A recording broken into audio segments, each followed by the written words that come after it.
안녕하세요. 건강 365 아나운서 최인경입니다. 소아와 청소년기에 발생하는 암도 참 다양합니다. 가장 많은 질환은 혈액암인 백혈병인데요. 원인이 명확치 않아서 갑자기 발생하는 경우가 대부분입니다. 예방이 어려운 거죠. 다행히 소아 청소년 암의 생존율은 높은 것으로 알려져 있는데요. 치료 후 성장 과정에서 겪을 수 있는 부분에서 신경 써야 하는 일들도 많습니다. 소아 청소년 암의 치료와 관리, 또 사회적인 인식까지 잠시 후에 알아보겠습니다. 그리고 보청기로도 해결되지 않는 난청은 인공와우 이식술이 방법일 수 있는데요. 소아 청소년의 인공와우 이식술에 대해서도 살펴보겠습니다. 건강 365 이상은의 삶은 여행 듣고 시작하겠습니다. KBS 라디오 건강 365 함께하고 계십니다. 소아 청소년 암은 소아와 청소년기에 발생하는 암입니다. 성장 시기에 발생하기 때문에 여러 힘든 부분이 있죠. 암의 종류가 많지만 소아암에서 가장 많이 발생하는 질환이 백혈병인데요. 명확한 원인을 설명하기도 어렵고 갑자기 급성으로 나타나는 경우가 많습니다. 빠른 대처가 필요하지 않을까 싶은데요. 국립암센터 소아청소년암센터 박현진 교수에게 도움 말씀 듣겠습니다. 교수님 안녕하세요. 네, 안녕하십니까. 네, 반갑습니다. 흔히 소아암으로 얘기가 되는 건 18세 미만의 청소년기에 발생하는 암인 거죠? 네. 소아 청소년기에 발생하는 암이라고 하는데 네. 만약에 성인이라도 소아 청소년기에 발생하는 암이 발생한다면 그거는 또 소아 청소년 암에서 치료하는 방식으로 또 치료를 하게 됩니다. 네. 전체 암으로 볼 때 어느 정도의 발생률일까요? 네, 전체 암의 사실은 0.5%에 해당합니다. 1년에 15세 미만에서 한 1000명, 20세 미만에서 1500명 정도의 새로운 소아청소년 암 환자가 발생하고 있습니다. 네. 그런데 이런 소아암은 갑자기 생기는 경우가 많은 걸로 알고 있습니다. 그런가요? 이제 발견하는 당시가 되게 이제 예를 들면 백혈병 같은 경우도 어머니들이 3주 전에도 운동회 가서 잘 뛰고 그랬는데 선생님 어떻게 이런 일이 있나요? 이렇게 말씀을 하시거든요. 네. 그러니까 이제 저희가 발견을 그때 하게 되는 거죠. 증상이 그렇게 됐을 때. 네. 네. 그럼 증상이 나왔을 때 이제 발견이 되는 건데 그 전에 그럼 다 발생을 하는 건가요, 이게? 네, 어느 시기부터 발생해서 그런지 모르지만 하여튼 진행하는 속도가 빠른 것만은 사실입니다. 근데 소아암의 원인을 얘기할 때요. 사실 잘 모른다. 이게 답이지 않나요? 원인이 명확하지 않다고 하던데요. 네. 이제 소아암이 발생하는 원인에 대해서는 아직까지 확실한 원인은 없습니다. 우리가 이제 어떤 감염 또는 환경적 요인 이런 거가 다 합쳐져서 발생할 거라고 생각은 하지만 명확하게 지금 원인이 밝혀진 건 없고요. 이제 다만 어떤 이제 유전성 암소인 증후군이라는 그런 부분이 있는데 이제 그럴 때는 그런 어떤 유전자의 변이 때문에 발생했겠구나 그렇게 생각하지만 대부분의 암은 지금 원인을 모르는 상태입니다. 네. 그러니까 원인이 명확하지 않은 만큼 발병을 예측하기도 어려운 거죠? 네, 그렇습니다. 소아암에도 여러 종류가 있지만 가장 많이 발생하는 혈액암이 백혈병이지 않습니까? 그럼 성인과 마찬가지로 골수 검사로 진단하나요? 네, 이제 사실 혈액암은 혈액에서 뭔가 암세포가 발생해서 생기는 암인데요. 근데 이제 혈액이 어디서 만들어지냐 하면 이렇게 뼈 안에 있는 골수라는 데서 만들어지고 저희가 그런 골수를 채취하기 가장 용이한 부분이 골반에 있는 부분이기 때문에 그래서 이제 골수 검사를 아이라 할지라도 정확한 진단을 하기 위해서는 하게 됩니다. 네, 그러니까 아이라고 할지라도 성인처럼 골반뼈에서 채취를 하는 건가요? 네, 골반뼈에서 채취합니다. 그럼 골수 검사는 골반뼈의 성장에는 영향이 없습니까? 성장기의 아이들이라서 어떨까 싶은데요. 네.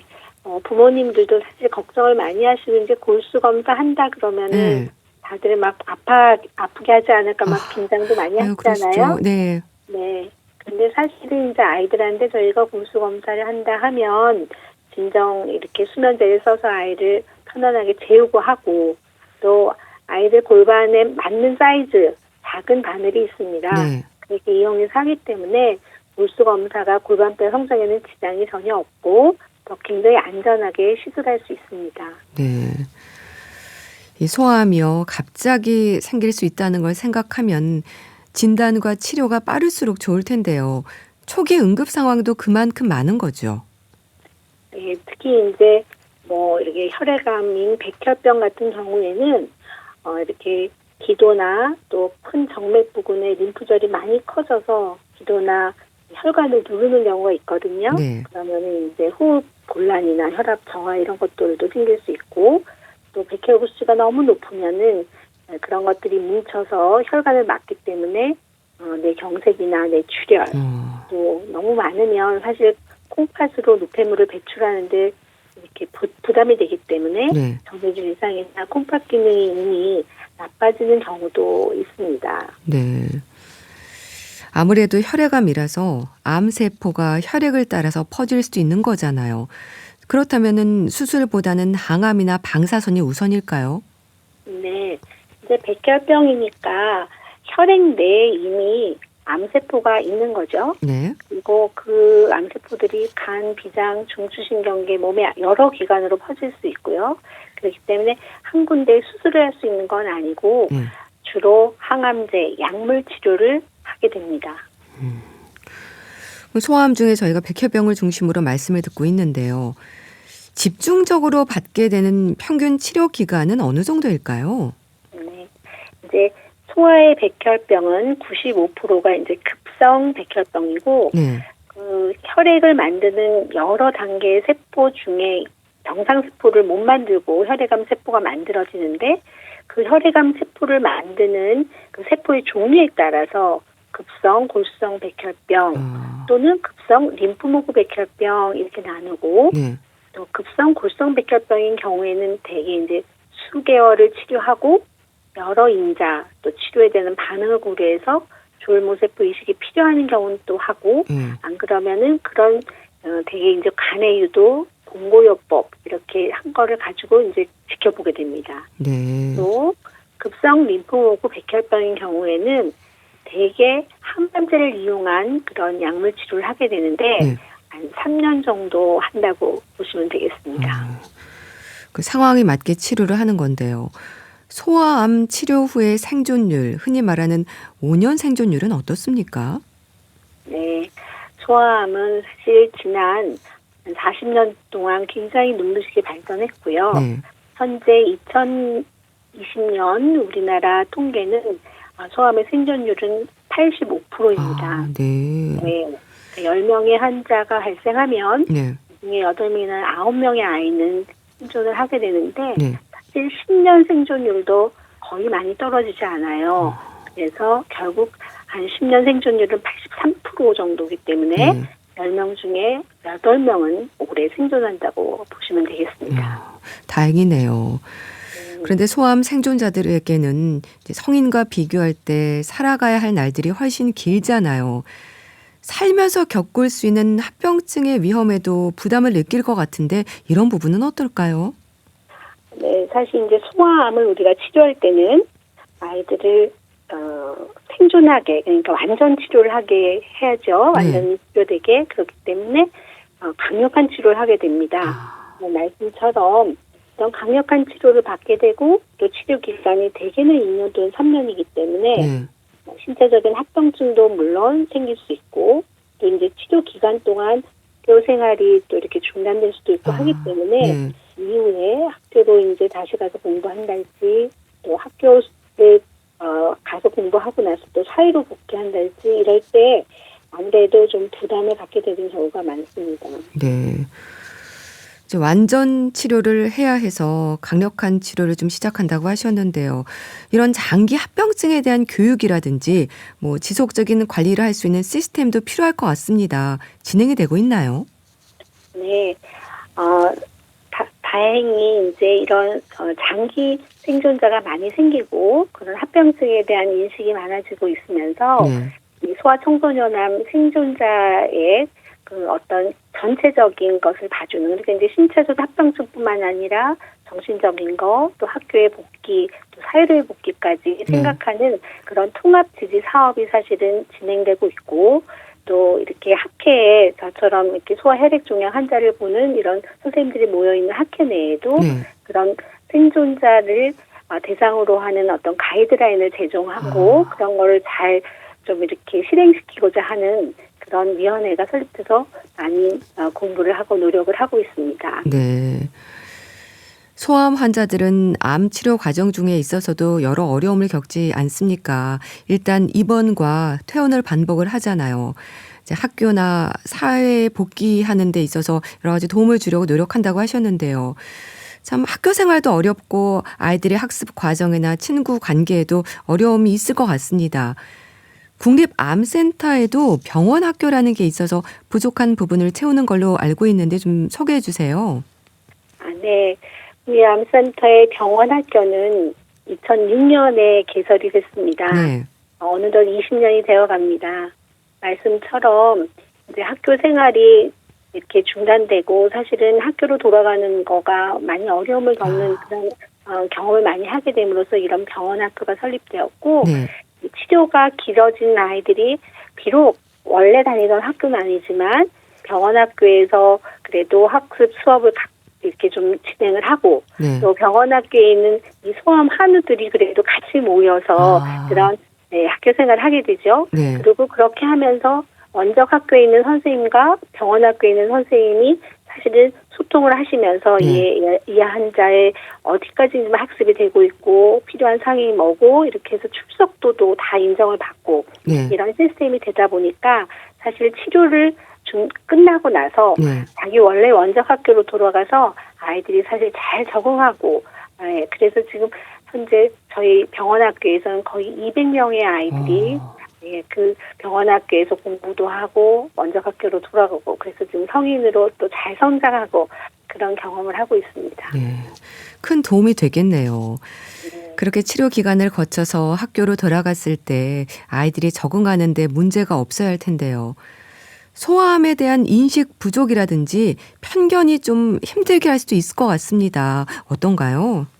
네, 사실 최근에는 그래도 많이 좋아졌지만 일단 이제 돌아갔을 때 학교로 돌아갔을 때 초등학교 학생들 경우에 특히 머리카락이 별로 없고 또 항암 치료를 받다 보면 피부가 조금 새까매지기도 하거든요. 까매지기도 하고 그러면 이제 그걸 가지고 조금 놀림의 대상이 되기도 하죠.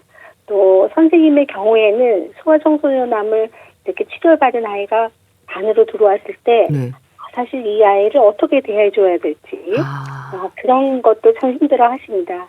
그래서 이런 소아청소년암 통합지지 사업을 제가 이렇게 하면서 이런 학교 선생님들에게 이 소아암을 치료받은 아이들이 학교로 돌아갔을 때 어떻게 하면은 같이 도움을 아이들한테 줄 수 있을지 이런 거에 대해서 우리 이렇게 연수 강좌도 여러 번 하고 있고 또 아이들이 어떤 학교로 돌아갈 때 그 학교에 있는 부부들에게 미리 소아암에 대한 이런 강의도 해주고 있고 이런 프로그램을 진행하고 있습니다. 네.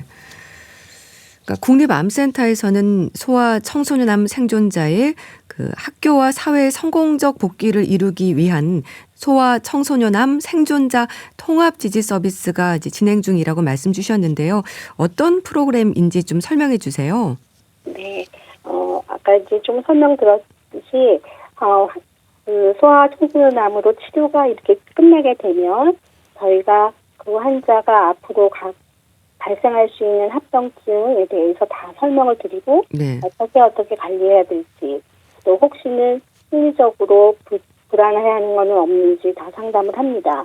또한 학교로 복귀하기 전에 그 학교 복귀 시점을 미리 하면서 치료 과정 중에서 미리 정해서 먼저 학교랑 먼저 소통을 하고 학교 복귀가 다 준비가 됐다고 이렇게 느껴질 때 부모님, 아이, 또 선생님까지 다 느껴질 때 이제 학교 복귀를 시도하고 또 6개월, 12개월 이렇게 팔로우하는 그런 프로그램도 있고요. 아이들에 따라서 다양한 프로그램도 하고 건강 관리를 자기 자신이 해야 되기 때문에 예를 들어 흡연 예방 프로그램, 그리고 이제 흡연에 문제가 뭔지 이런 것도 미리 교육하는 그런 프로그램, 또 다른 자세를 갖는 프로그램 이런 것들을 다양하게 지금 시행하고 있습니다. 네. 다른 병원에서 치료받은 아이들도 참여할 수 있는 건가요? 네, 물론 참여할 수 있습니다. 또 그리고 전국적으로는 현재는 5개의 병원이 참여하고 있기 때문에 사실 거주지에 가까운 병원에 문의하셔서 찾아가셔도 됩니다. 네. 전국적으로 이런 시스템이 마련되면 좋을 텐데요. 대한소아혈액종양학회 이사장으로 계시지 않습니까? 학회를 중심으로 계획 중인 일들도 많지 않으세요? 네, 그렇습니다. 사실은 지금 현재 생존율이 굉장히 좋긴 하지만 아직까지도 재발하거나 치료가 아주 굉장히 어려운 불응성 소아청소년암 치료 분야는 많은 발전이 필요합니다. 또한 치료가 끝난 다음에도 추적 관리를 하는 그런 시스템이 잘 구축돼야 되기 때문에 그런 분야를 더 잘하기 위해서 소아혈액종양학회 회원들과 함께 힘을 합쳐서 다양한 분야에서 또 각계에 있는 분들과 힘을 합쳐서 이렇게 노력을 해보고 있습니다. 네. 또 어린이 암을 치료할 수 있는 소아혈액종양 전문의가 부족하고 점점 더 부족할 거라는 지적도 있어서요. 일반인들이 갖는 불안감도 있습니다. 이런 부분에서는 어떤 말씀을 주실까요? 사실 많은 분들이 인식하고 계시겠지만 사실 소아청소년과를 전공하는 의사가 줄고 있고 특히 이런 세부 전공으로 소아혈액종양을 선택하는 소아청소년과 의사가 정말 거의 없는 실정입니다.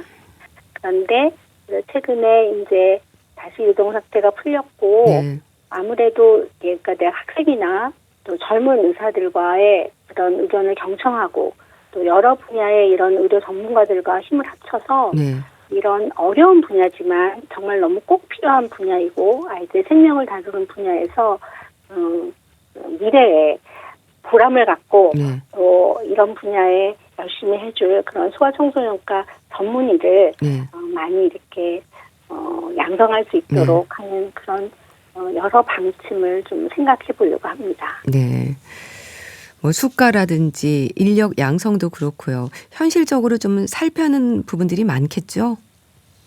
너무 여러 종류의 문제점이 있기 때문에 사실 한 군데로 한다는 거 하나의 문제만 해결해서는 어렵겠고 조금씩 단계적으로 해결해 나가야 될 걸로 생각합니다. 네.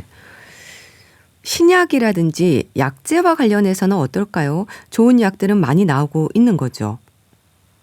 네, 다행히 이제 표적 치료제, 또 면역 치료제, 세포 치료제 등 많은 신약들이 나오고 또 진단에서도 신기술들이 많이 나오고 있습니다. 소아청소년 환자 수가 적고 또 이런 신약을 치료할 때는 안정성에 문제가 있기 때문에 사실 어린아이들한테 그 적용에 제약이 있는 것은 사실입니다. 하지만 재발하거나 또 치료에 반응하지 않는 소아청소년 환자에서는 전 신약의 적용이 너무나 간절하기 때문에 이 환자들에게 신약의 접근성을 확보할 수 있는 어떤 제도를 좀 마련해 보고자 합니다. 네. 이런 신약에 대한 안전성도 문제지만 비용에 대한 걱정들도 있지 않으세요? 네, 비용에 대한 걱정도 많이 있는데 최근에는 이제 많은 협회나 재단 또 정부에서 치료비를 많이 또 지원을 해주시고 계셔서 도움을 많이 받고 있습니다. 하지만 이제 신약이나 또 어떤 세포 치료의 새로운 기술에 의한 그런 세포 치료제 투입 이런 거는 사실은 많은 비용이 들기 때문에 사실 그 점도 앞으로는 해결이 필요한 부분입니다. 이 소아암의 생존율이 높아지고 있다고 하셨습니다. 약제에 대한 개발이나 기대는 계속 연구되고 있겠죠? 네, 그렇죠. 비록 생존율이 좋아지고 있지만 사실 이제 좀 부작용이 적은 치료제 또 치료 기간을 짧게 해도 될 수 있는 그런 또 약제들이 한쪽에서는 개발되고 있고 말씀드린 대로 아주 어려웠던 병이지만 어떤 표적을 찾음으로써 거기에 약을 투여해서 치료할 수 있게 하는 그런 방면도 또 발전하고 있습니다. 네.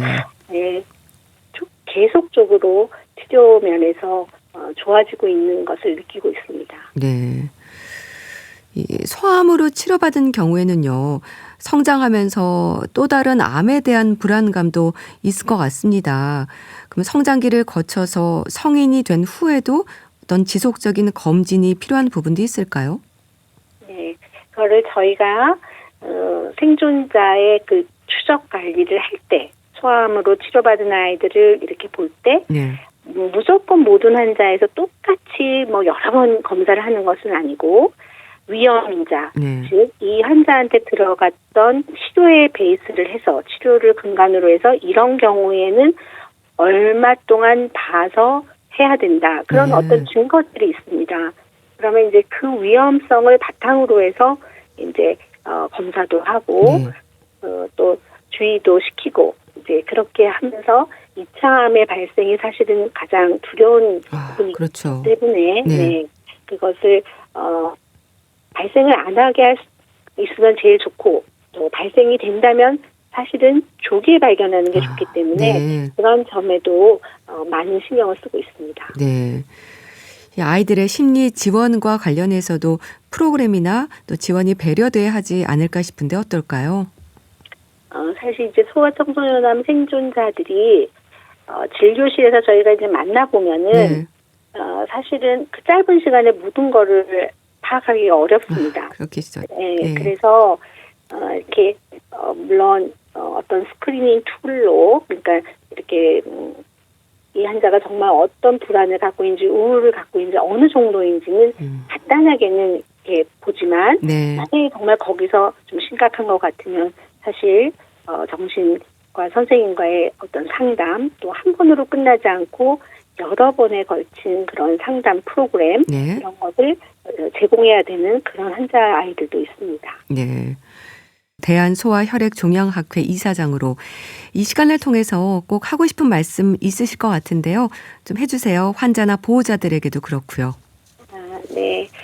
사실 지금 말씀드린 대로 많은 발전을 했지만 네. 사실 아직도 많이 힘든 환자들 또 그 가족분들이 있습니다. 소아종양학회에서는 이런 하나와 가족들에게 든든한 버팀목이 되도록 저희가 다양한 노력을 많이 기울이겠습니다. 특히 재발하거나 또 치료에 발전하지 않는 그런 소아청소년암 환자의 네. 치료 분야를 발전시키고자 하는데 각계 많은 관심과 또 지지를 부탁드립니다. 네. 사회적 관심과 좀 인식 변화도 필요할 것 같고요. 여러 지원 프로그램, 사회적 시스템들이 잘 구축되면 좋겠네요.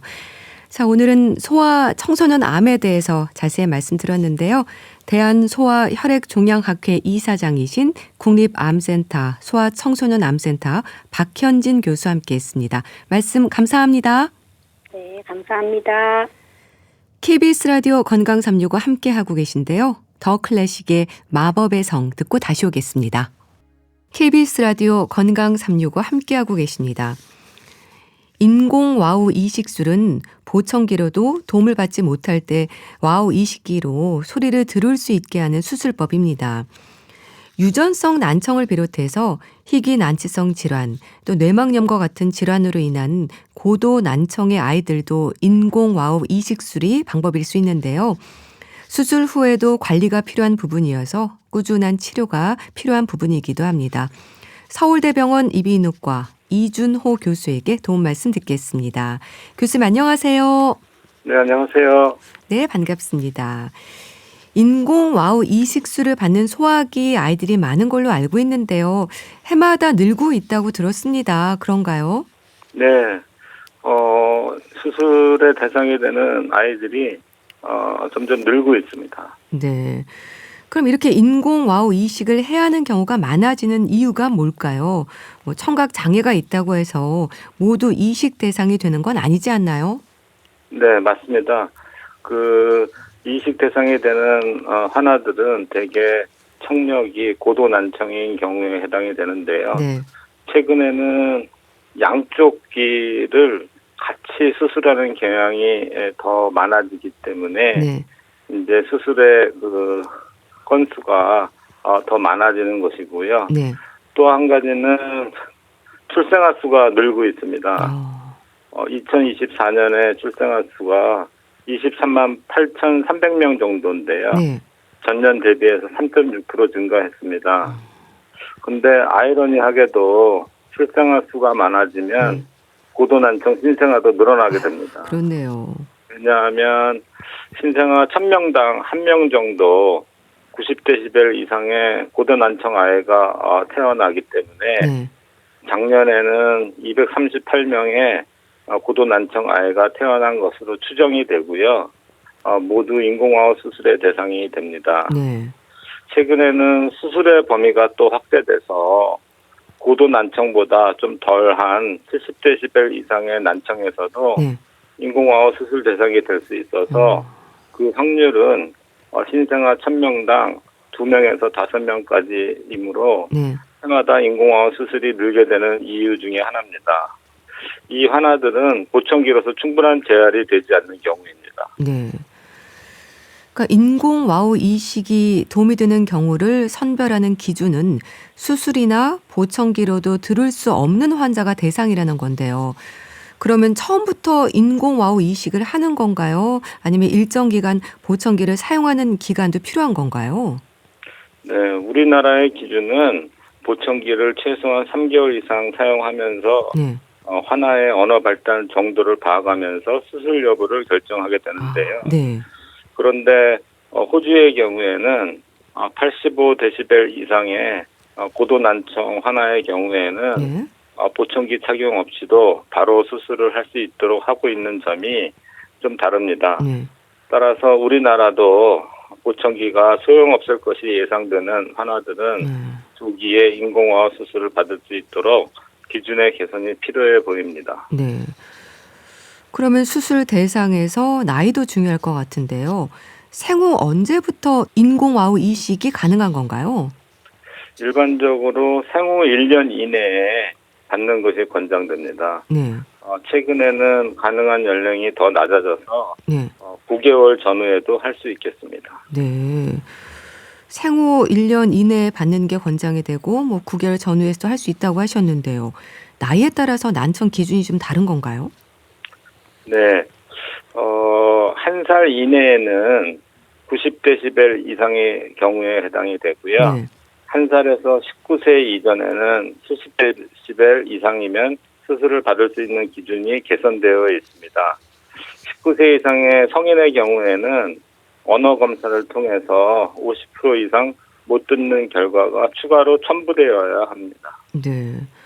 그러니까 인공와우 이식을 결정하는 기준이 나이라든지 난청의 기준에 따라서도 좀 달라지는 거네요. 네, 그렇습니다. 인공와우 이식술이라는 게 달팽이관에 인공으로 이식기를 만들어주는 거잖아요. 네. 인공와우 이식 수술은 어떤 방법으로 진행이 되는 건가요?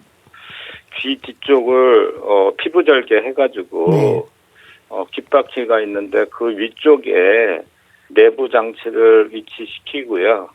그 다음에 귀 뒤에 있는 뼈를 드릴로 한 1cm 이상 갈고 들어가서 네. 달팽이관에 접근한 후에 전극을 달팽이관 안에 삽입하게 됩니다. 달팽이관에 전극을 삽입하는 거라고 하셨는데요. 전신 마취가 필요한 건가요? 수술 시간도 궁금합니다. 네, 대부분 전신 마취가 필요합니다. 네. 수술 시간은 대개 1시간 반 정도이지만 해부학적 기형 등이 있을 때는 더 걸리기도 합니다. 네. 최근에는 양쪽을 동시에 하는 경향이 많아서 평균 3시간 이상이라고 보시면 됩니다. 다만 마취 과정도 있고 수술 준비하는 시간도 있고 그리고 수술 후 회복하는 시간도 상당히 걸려서 네. 실제로 환자가 회복실에서 나와서 보호자를 만날 수 있는 시간은 훨씬 더 걸린다고 보시면 되겠습니다. 네. 인공와우 이식기가 외부 기기와 내부 기기로 구성이 되는 거죠. 와우 이식기를 통해서 소리가 전달되는 과정도 좀 궁금한데요. 설명해 주세요. 네, 이미 귀 뒤에 삽입되어 있는 내부 기계에도 자석이 이미 들어가 있는 것이고요. 네. 그리고 수술 후에 붙이는 외부 장치에도 자석이 있어서 이러한 외부 장치를 귀 뒤 피부에 붙이면 내부 장치하고 착 달라붙습니다. 네. 외부 장치는 들어오는 소리와 말소리를 주파수별로 분석해서 내부 장치에 전달하고 그것을 달팽이관 안에 삽입된 전극을 통해서 듣는 신경을 전기로 자극해서 네. 뇌에서 소리를 듣게 되는 과정입니다. 그러니까 달팽이관 안에서 청신경이 자극되고 뇌에 신호를 전달하기까지 많은 단계를 거치게 되는 거네요. 이식 후에 적응하기까지 재활의 시간도 필요할 것 같은데요. 단시간에 되는 건 아니겠어요? 네, 수술 후에 청각 재활이 더 중요합니다. 네. 태어나서 소리를 못 들어본 하나이므로 1살이라 하더라도 청각학적으로 봤을 때는 이제 태어난 것입니다. 그렇겠네요. 이때부터 듣고 말하는 연습을 해야 됩니다. 네. 기관에서도 재활을 받겠지만 가족의 적극적인 개입이 굉장히 중요하게 되겠습니다. 네. 심지어 부모님이 거의 언어치료사의 역할을 할 정도로 재활이 필요합니다. 네. 결국 청소년기까지 꾸준히 받아야 합니다. 네. 인공와우 이식기를 조율한다고 하던데 이게 어떤 의미인 건가요? 이제 조율은 영어로 흔히 맵핑이라고 하는데요. 네. 달팽이관에 이미 삽입된 전극에는 전극수가 기계의 종류에 따라서 12개에서 22개까지 있습니다. 네. 각 전극의 위치는 저주파, 중주파, 고주파, 소리 영역에 골고루 분포하게 되는데요. 네.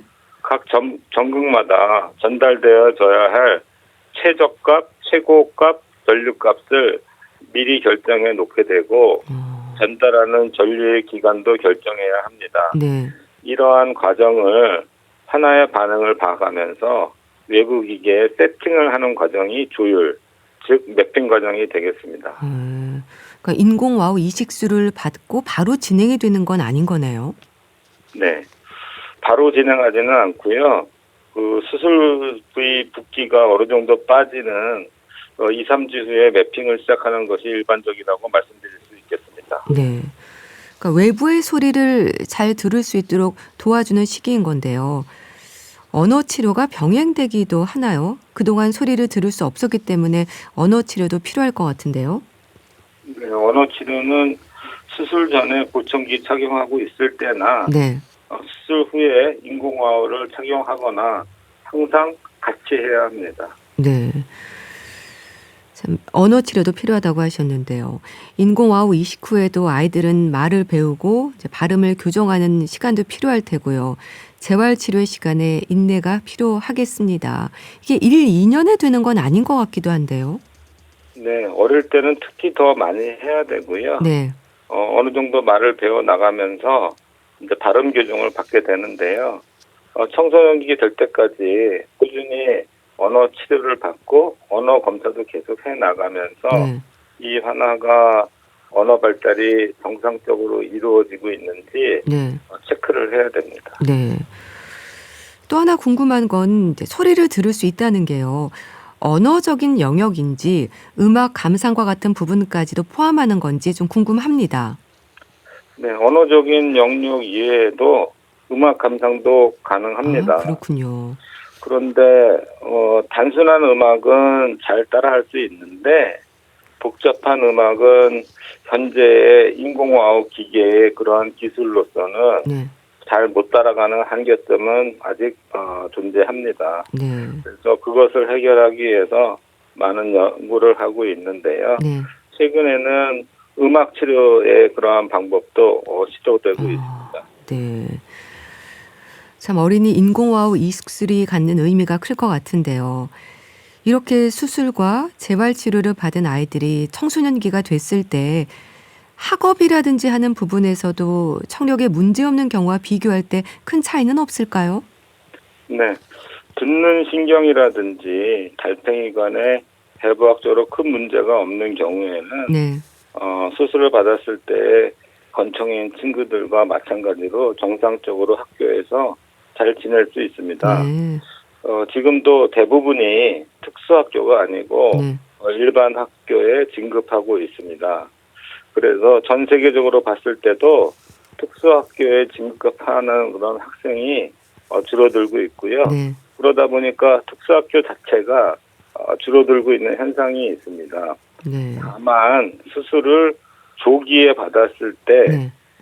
그 언어 발달이 정상적으로 이루어질 수 있기 때문에 네. 난청에 대한 조기 발견과 조기 치료가 중요한 사실이 되겠습니다. 네, 알겠습니다.